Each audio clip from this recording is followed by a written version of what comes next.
The Constellation Room at the Golden Sahara Casino gleamed like a jewel box on the Las Vegas Strip on the evening of November 7th, 1959. Crystal chandeliers caught the light and threw it back in 1,000 directions. White tablecloths stretched across the dining room like fresh snow. Silverware clinked against fine china. The air smelled of expensive cigars, French perfume, and money. This was where the high rollers came to eat after losing or winning fortunes at the tables. This was where showgirls sipped champagne with oil tycoons and movie producers.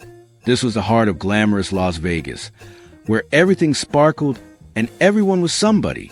Outside, the desert night was cool and dark, but here inside the Constellation Room, it was always bright, always warm, always alive with possibility.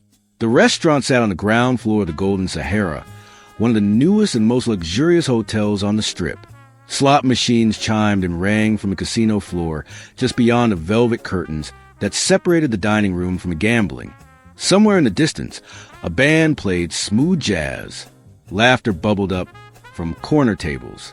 Waiters in crisp white jackets moved between tables with practiced grace, balancing trays of lobster, thermidor, and prime rib. This was Las Vegas in its golden age. The city was exploding with new casinos, new money, new dreams.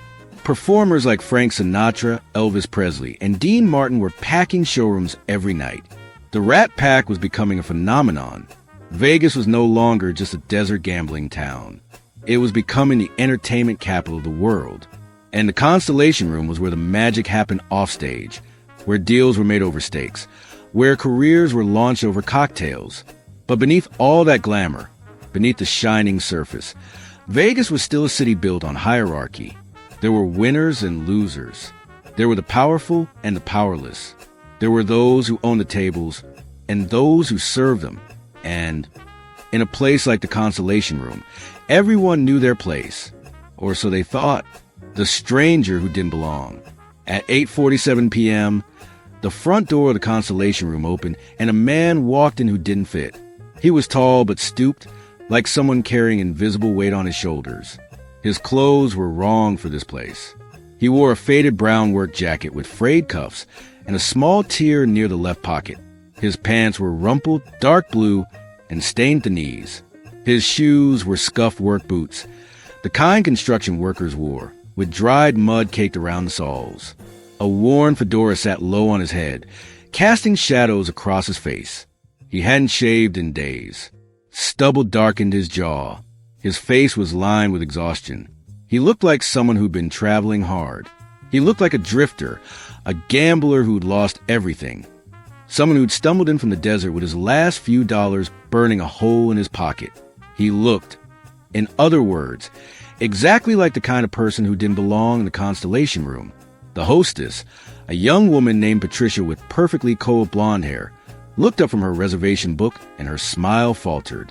She recovered quickly, professional training kicking in, but her eyes betrayed her uncertainty. "Good evening, sir. Do you have a reservation?" The man's voice was rough, tired, no reservation, just looking for a good steak. He spoke quietly, almost apologetically, like someone who knew he was out of place but was too stubborn or too hungry to care.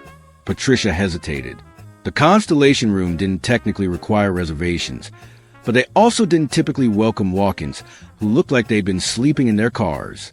She glanced toward the back office where Gerald Whitmore, the floor manager, was reviewing receipts. "One moment, please." Gerald Whitmore was a man who took pride in his position. He was 42 years old, impeccably dressed in a tailored black suit, his silver hair slicked back with pomade. He'd worked his way up from busboy to floor manager over 15 years, and he ran the Constellation Room, an iron fist wrapped in white gloves. He believed in standards. He believed in maintaining the atmosphere. He believed that certain people belonged in certain places, and others did not. When Patricia whispered to him about the stranger at the door, Gerald's face tightened. He walked to the entrance and sized up the man in 30 seconds. Shabby clothes, unshaven face, work boots. His eyes were cold as he made his assessment. This was someone who would bring down the tone of the room. This was someone who would make the real guests uncomfortable. This was someone who should be turned away. But there was a problem. The man had money in his hand, actual cash, and he was asking politely. Technically, the restaurant was open to the public. The Golden Sahara prided itself on being welcoming to anyone with money to spend. Turning him away outright could cause a scene, could lead complaints. Gerald's mind worked quickly, calculating, and then a cruel idea formed. "Of course, sir," Gerald said, his voice dripping with false courtesy. "We'd be delighted to serve you. Right this way." He led the stranger to a table in the back corner, near the kitchen doors where the clatter of dishes and the heat from the ovens made it the least desirable spot in the restaurant. The table wobbled slightly on uneven legs. The lighting was harsh overhead. It was where they seated problem guests, people they wanted to make uncomfortable enough to leave quickly and never return. The stranger sat down without complaint. He removed his hat and set it on the chair beside him. His face was still partially shadowed, eyes downcast as he studied the menu. Gerald handed him the leather-bound menu with a tight smile. "Our special tonight is a Delmonico ribeye, aged 30 days, served with garlic butter and roasted vegetables. $42.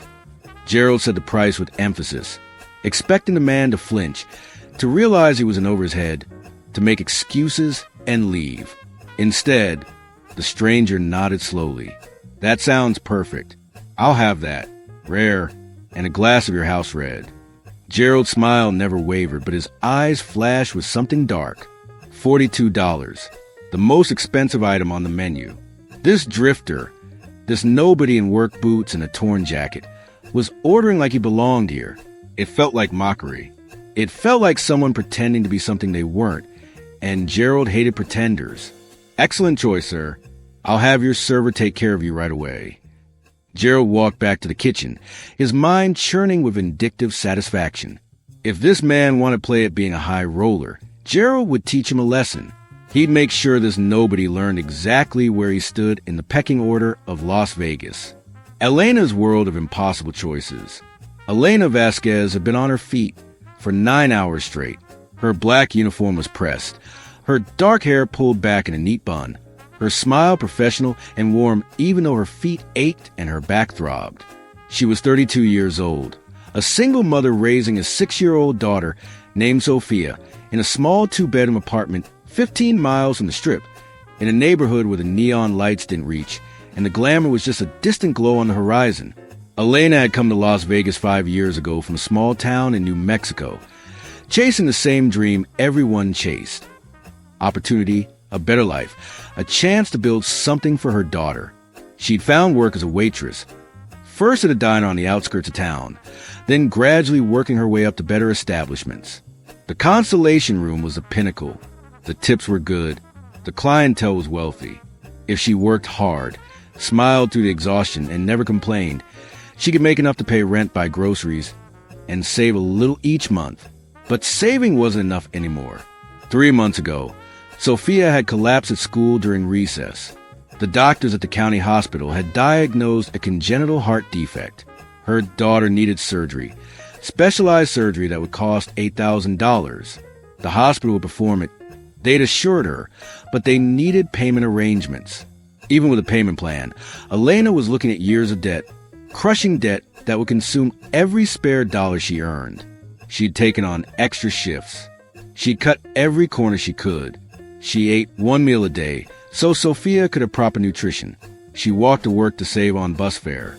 She mended her uniforms instead of buying new ones. But still, the mountain of money she needed seemed insurmountable. $8,000 might as well have been $8 million. Working at the Constellation Room was her best shot.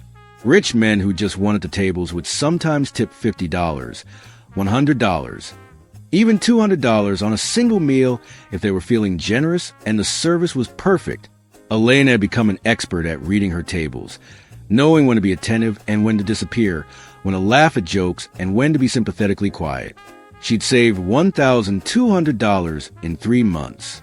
It wasn't enough, but it was something. It was hope. But hope was fragile in a place like Vegas. Hope could be crushed by a manager's whim, by a bad shift, by being assigned to the wrong section. Elena knew she was one mistake away from being fired, one complaint away from losing everything. So she was careful. She followed every rule. She never talked back. She smiled through humiliation and exhaustion because her daughter's life depended on this job.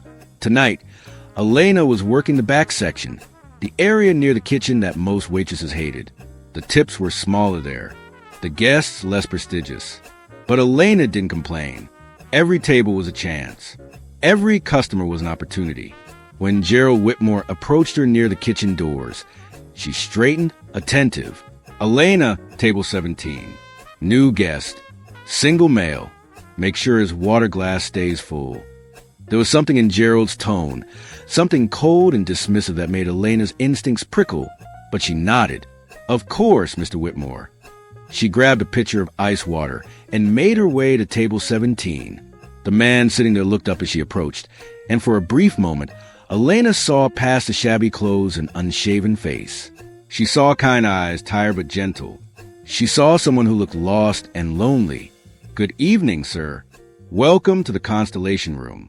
Can I start you off with some water? She poured without waiting for an answer, her movements practiced and graceful. Thank you, the man said quietly. His voice had a warmth to it that surprised her, a richness that didn't match his appearance. Have you decided on your meal, or would you like a few more minutes? The Delmonico ribeye, rare, and a glass of your house red wine. Elena wrote down the order, noticing how he held himself, the way he sat with a certain ease despite his rough appearance. There was something familiar about him, something she couldn't quite place, but she pushed the thought aside. Vegas was full of people who seemed familiar. It was a city of faces and facades. Excellent choice. I'll have that out to you shortly. She took the order slip to the kitchen, handing it to the expediter. But as she turned to grab wine from the bar, she heard Gerald's voice, low and venomous, speaking to Marcel, the head chef, the man at table 17, the one in the work clothes. His ribeye. Yes, Mr. Whitmore. We have that cut that's been sitting too long. The one from 3 days ago that's starting to turn. Serve him that one. Elena froze. She stood just around the corner, out of sight, her blood running cold. Marcel, a French chef with 30 years of experience, sounded shocked. Mr. Whitmore, that meat is spoiled. I was going to throw it out. We cannot serve that to a guest. He's not a guest. He's a drifter who wandered in off the street, thinking he can eat where he doesn't belong. Give him the bad meat. If he complains, we'll apologize and say it was a kitchen mistake. But I guarantee he won't complain. People like him don't complain. They take what they're given and they leave. Sir, this could make someone very ill. This is not. This is my restaurant, Marcel, and you'll do as I say. Serve him the spoiled ribeye or start looking for a new job. Your choice. Elena heard Marcel's defeated sigh. She heard the clatter of pans, the sizzle of meat hitting a grill. Her heart hammered in her chest. Gerald Whitmore was ordering the chef to poison someone, to serve spoiled meat that could cause serious illness, possibly even hospitalization, just to humiliate a man he deemed unworthy of being here. Elena's mind raced. She thought of Sophia, of the surgery, of the $1,200 she'd saved. If she intervened, if she said anything, Gerald would fire her on the spot. He was vindictive enough to make sure she never worked in another high-end restaurant in Vegas. She'd lose everything she'd worked for. Her daughter's chance at surgery would evaporate. But if she stayed silent, an innocent man would eat poisoned food. He could become violently ill. He could end up in the hospital. He could die. And she would have stood by and let it happen because she was too afraid to lose her job. The choice was impossible. Stay silent and protect her daughter, or speak up and lose everything. Elena stood in that narrow hallway between the kitchen and the dining room, her hands trembling, tears pricking at her eyes. She thought of Sophia's smile, of her laughter, of the way she hugged Elena every morning before school. She thought of the surgery her daughter desperately needed. She thought of the years of work it had taken to get this job, this chance. And then she thought of her father, a man who died when she was 17, but whose words she still heard in her head. Mija, you can lose money, you can lose jobs, you can lose opportunities. But if you lose your integrity, if you lose your soul, You've lost everything that matters, and you can never get it back. Elena closed her eyes and made her choice. The note that changed everything. Elena walked to the bar with steady hands despite the fear coursing through her veins. She poured the house red wine into a glass, her movements automatic. Then she grabbed a clean napkin from the stack by the service station. With a pen from her apron pocket, she wrote quickly, her handwriting small and urgent. Do not eat the steak. The meat is spoiled. The manager ordered the chef to serve you bad food, to humiliate you. I am risking my job to tell you this. Please leave now or order something else. I'm sorry. Elena. She folded the napkin twice, her heart pounding so hard she could hear it in her ears. Then she took the wine glass and walked back to table 17. The stranger was looking out toward the casino floor, watching the people pass by with an expression of quiet observation. Elena approached the table, set down the wine glass, and as she did, she placed a folded napkin directly on top of his bread plate where he couldn't miss it. Your wine, sir. Your steak will be out in about 15 minutes. Her voice was steady, professional. She met his eyes for just a moment, and in that moment, she tried to communicate everything. The warning, the urgency, the plea for him to understand. The man looked at her, really looked at her, and something passed between them. Recognition of some kind, though of what Elena couldn't say. He glanced down at the napkin. Thank you, he said quietly. Elena nodded and walked away, her legs shaking. She busied herself with her other tables, pouring water, taking orders, delivering food, all while her mind screamed at what she'd just done. Gerald hadn't seen. No one had noticed. But in 15 minutes, when that spoiled steak came out, when the stranger either ate it or refused it, everything would unravel. She glanced toward table 17 and saw the man unfolding the napkin, saw him read the message, saw his expression change from tired neutrality to something else. Shock, then anger, then something that looked almost like sadness. He read the note twice. Then he carefully folded it and put it in his jacket pocket.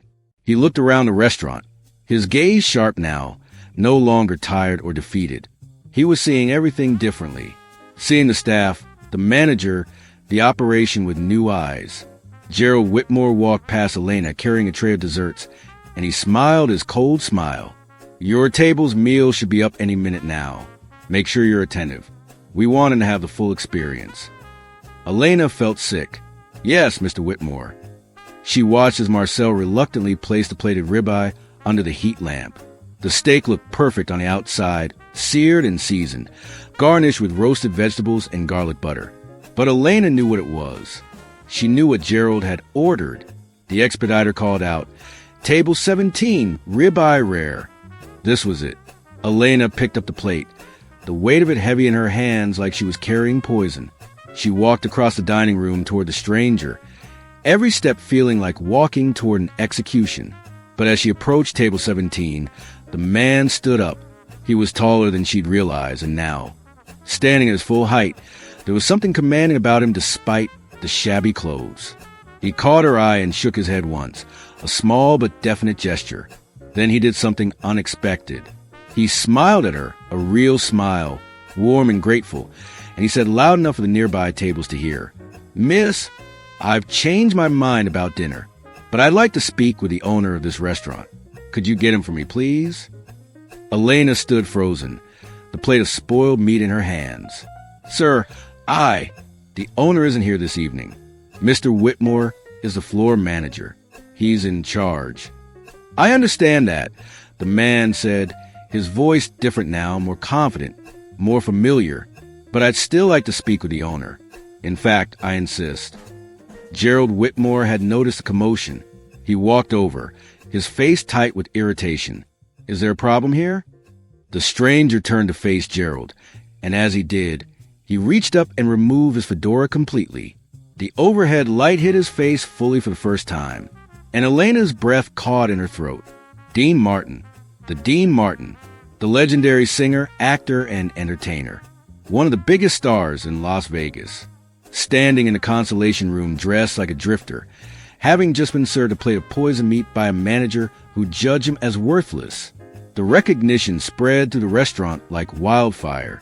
People at nearby tables gasped. A woman dropped her fork. The room went silent, except for the distant chiming of slot machines. Dean Martin looked at Gerald Whitmore with eyes that were no longer tired, no longer kind. They were hard as diamonds and twice as cutting. "I'm the owner of this restaurant," Dean said quietly, "and we need to have a conversation about how you treat people." When stars fall and masks come off, Gerald Whitmore's face drained of all color. His mouth opened and closed like a fish drowning in air. The plate in Elena's hands trembled so badly she had to set it down on the nearest empty table. Dean Martin stood there in his work boots and torn jacket, but he didn't look like a drifter anymore. He looked like exactly what he was, a man who owned this room, this casino, this moment. Authority radiated from him now that the disguise had been shed. "Mr. Martin, I had no idea. I didn't recognize." Gerald stammered, his carefully constructed composure crumbling. "Of course you didn't recognize me," Dean said, his voice carrying across the silent restaurant. "That was the point. I wanted to see what happened in my restaurant when people thought I wasn't watching. I wanted to see how my staff treated someone who looked like they didn't have money or power or connections." He gestured toward the plate Elena had set down. "And what I found is that my floor manager orders spoiled meat served to guests he deems unworthy." "Tell me, Gerald, is that true? Did you order the chef to serve me spoiled meat?" Every eye in the restaurant was locked on this confrontation. The other diners, the staff, everyone had stopped what they were doing to watch. This wasn't entertainment. This was judgment. Gerald's mouth worked. He could lie. He could deny it. But Dean Martin's eyes told him that lying would only make things worse. "Mr. Martin, you have to understand. You looked like... I thought you were someone who didn't belong here. I was trying to protect the atmosphere of the restaurant, the experience for our real guests." "Our real guests," Dean repeated, his voice dangerously quiet. "Tell me, Gerald, what makes someone a real guest? The clothes they wear? The car they drive? Whether they shave this morning?" "That's not what I meant. You meant exactly that." Dean cut him off. "You saw someone who looked poor, someone who looked like they'd fallen on hard times, and you decided they didn't deserve basic human decency.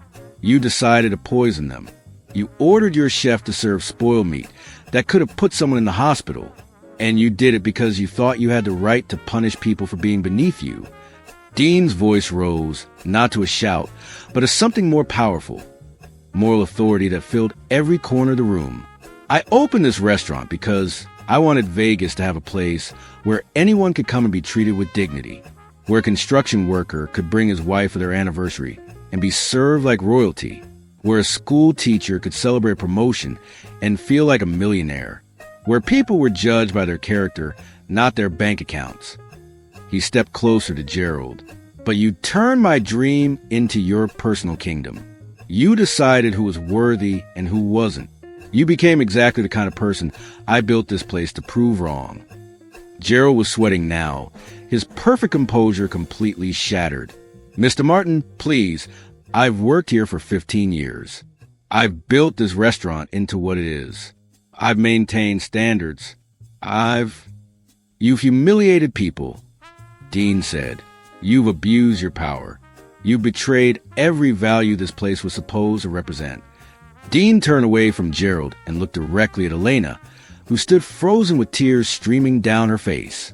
"This woman," Dean said, pointing to Elena, "this waitress who you probably don't even know the name of, she risked her job to warn me. She could have stayed silent. She could have let me eat that spoiled meat. She had every reason to protect herself, but she didn't. She chose integrity over safety. She chose to do the right thing, even when it cost her everything." He walked over to Elena and looked at her with such kindness that she started crying harder. "What's your name?" "Elena, sir. Elena Vasquez." "Elena, why did you warn me? You must have known what would happen if anyone found out." Elena wiped her eyes, her voice shaking. "Because it was wrong. Because you're a human being and you deserve to be treated with respect. Because I have a daughter, And I want to grow up knowing that some things matter more than money or safety, that integrity matters, that standing up for what's right matters. Dean nodded slowly. You have a daughter? Yes, sir. Sophia. She's 6. And what does Sophia need? The question caught Elena off guard. Sir, you said you risked everything to warn me. That tells me you had something important to lose. What does your daughter need that made this job so crucial? Elena hesitated, then decided she had nothing left to lose. The truth came pouring out. She needs heart surgery. It costs $8,000. I've been saving every penny, working every shift I can. This job was my best chance to save enough. And now, she trailed off, the weight of her sacrifice finally hitting her. The room was absolutely silent. Even the casino noises seemed to have faded away. Everyone was watching this moment, this human drama unfolding in real time. Dean reached into his jacket pocket and pulled out the folded napkin with Elena's warning. He held it up for everyone to see. This note represents everything I believe about human character. Elena Vasquez had every reason to stay silent. She had her daughter's health on the line. She had her job, her livelihood, her future at stake, and she risked it all to save a stranger from being poisoned. He turned back to Gerald Whitmore. And you, Gerald, you had every opportunity to show compassion, to treat a fellow human being with dignity, to remember that everyone who walks through that door is someone's father, someone's son, someone's husband. But you chose cruelty. You chose to punish someone for being poor. Dean's voice hardened. You're fired, effective immediately. Clear out your office and leave. If you ever apply to work at any establishment I have any connection to in this city, I'll make sure they know exactly why you were terminated. Gerald's face went from white to red. You can't do this. I have rights. You have nothing, Dean said flatly. You poison a guest. That's grounds for immediate termination and possibly criminal charges. The only reason I'm not calling the police right now is because I don't want to put Marcel through the trauma of having to testify. But make no mistake, if you fight this, I will prosecute you to the fullest extent of the law. 2 security guards appeared, summoned by one of the other managers.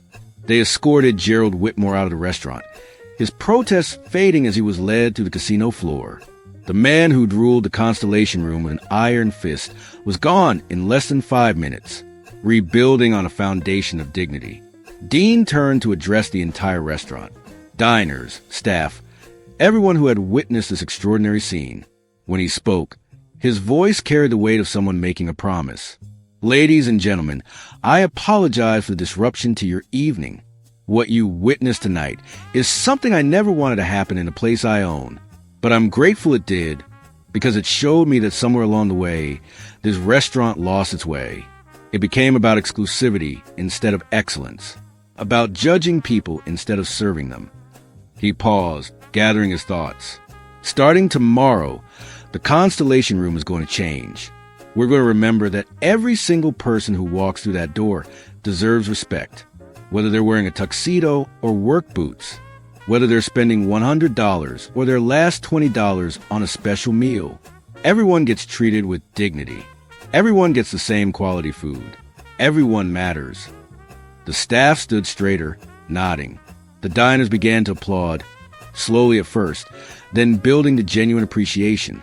Dean turned to Marcel, who had emerged from the kitchen, his face pale with stress. Marcel, you tried to refuse Gerald's order. You knew it was wrong. Thank you for that. You're now the Constellation Room's head of operations. Report directly to me.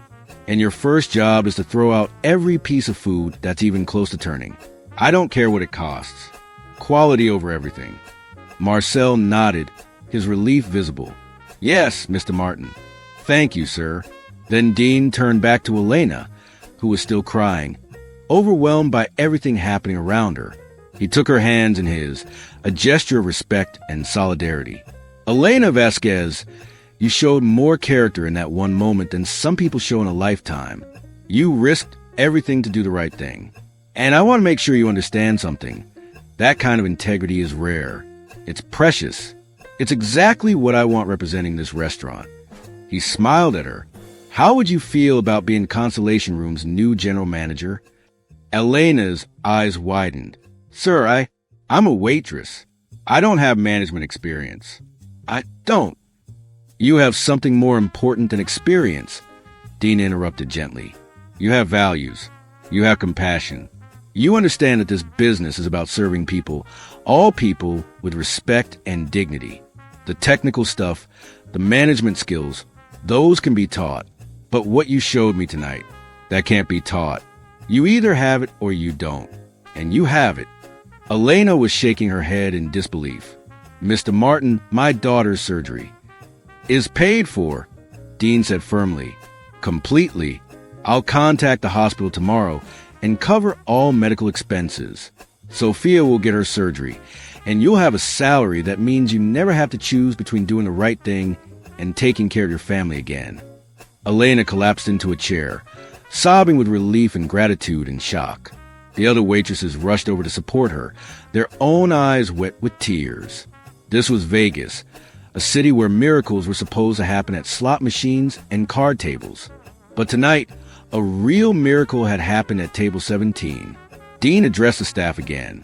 I want everyone here to understand something. This isn't charity. This is justice. Elena earned this promotion the moment she chose courage over fear. She earned it by showing me what this restaurant should be about. And I want every member of the staff to remember her example. When you have a choice between doing what's easy and doing what's right, choose right. Every single time. Because that's when character matters most. He looked around the dining room, at the faces watching him. I'm going to be coming back here regularly, sometimes in disguise, sometimes not. And I'm going to be watching how people are treated. Not just the high rollers, not just the celebrities. Everyone. Because in my restaurants, in my casinos, in any place that bears my name, people are people. They all deserve respect. The applause was thunderous now. People stood, giving Dean Martin a standing ovation. But he wasn't performing. He wasn't entertaining. He was making a promise, establishing a new way of doing business in a city that desperately needed it. The steak that was never eaten. Later that night, after the restaurant had closed and the staff had gone home, Dean Martin sat in the empty dining room with Elena. She composed herself, though her eyes were still red from crying. They sat at table 17, the table where everything had changed. Tell me about Sophia, Dean said gently. Elena pulled a worn photograph from her wallet. A little girl with dark curls and bright eyes smiled at the camera. She's everything to me. Her father left before she was born. It's been just us for 6 years. When the doctor said she needed surgery, I thought. She couldn't finish the sentence. You thought you'd lose her, Dean said quietly. I thought I wouldn't be able to save her, that I'd fail her as a mother, that all my hard work, all my sacrifices wouldn't be enough. Dean looked at the photograph for a long moment. You know, people think Vegas is about luck, about hitting the jackpot or drawing the right card. But it's not really about that. It's about moments. It's about choices. You made a choice tonight that most people wouldn't have made. You chose to save a stranger even when it meant sacrificing your daughter's future. I couldn't let you eat that meat, Elena said simply. It was wrong. It was more than wrong. It was cruel. It was someone deciding that another human being didn't matter because of how they looked. Dean's face was serious now. The entertainer gone, just a man talking to another person about things that mattered. I grew up poor, Elena. My father was a barber in Steubenville, Ohio. We didn't have much. And I remember what it was like when people looked down on us. When store owners followed us around like we were going to steal. When restaurant owners made us wait while they served people who looked more prosperous. I remember that feeling of being judged as less than human because we didn't have money. He leaned forward. That's why I came here tonight in disguise. I wanted to see if my own restaurant, the place I built to be different, was treating people the way I was treated. And what I found was worse than I imagined. But I also found you. I found proof that there are still people who choose kindness over cruelty, who choose integrity over safety. What you did for me, for Sophia, Elena started, is what should have happened from the beginning. Dean interrupted. You should never have been in a position where saving someone's life meant risking your daughter's future. That's the world we live in, a world where doing the right thing is punished instead of rewarded. But I'm going to try.